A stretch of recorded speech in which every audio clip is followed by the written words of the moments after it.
12 hours nga walang kuryente dito sa amin, kaya sinamantala ko nang linisin yung rep ko na Samsung unit 1 year to pay.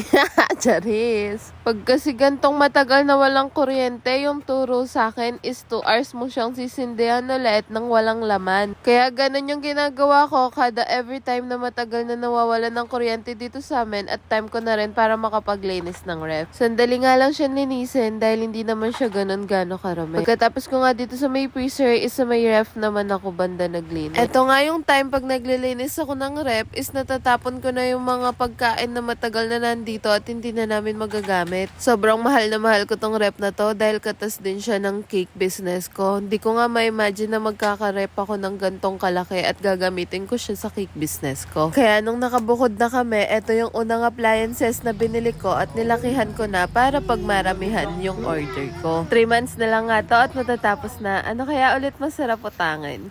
Charis! Kinabukasan na nga ito is nag-prepare ako ng almusal namin. Bale, bumili lang si daddy ng lugaw at isang hotdog. May lagnat nga dito si Cooper pero ayaw muna niyang kumain. Kaya sabi ko, inom muna siya ng gamot. Alam niyo naman, pag yung mga bata is may nararamdaman, napaka-pabebe. Can you bring me that? Yeah. It's good.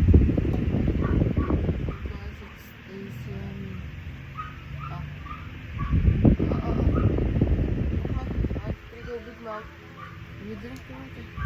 Yummy? What do you want to eat? Want foot long? No.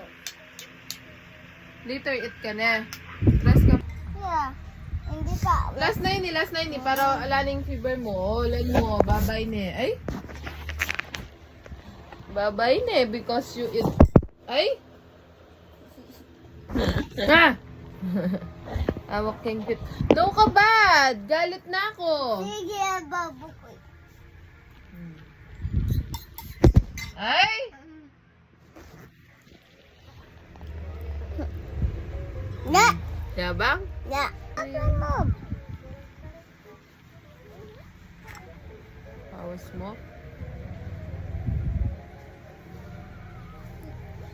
Ay! Bad ka? Galit na ako kaya ka?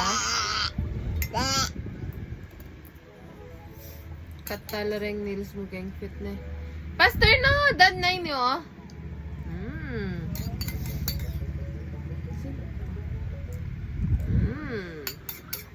Last two. No, last one. Good job. You don't like the footlong? No. No, guys. I don't like the cloak long. Yun lang for today's video guys. Thank you for watching. Stay healthy, stay hydrated. Bye!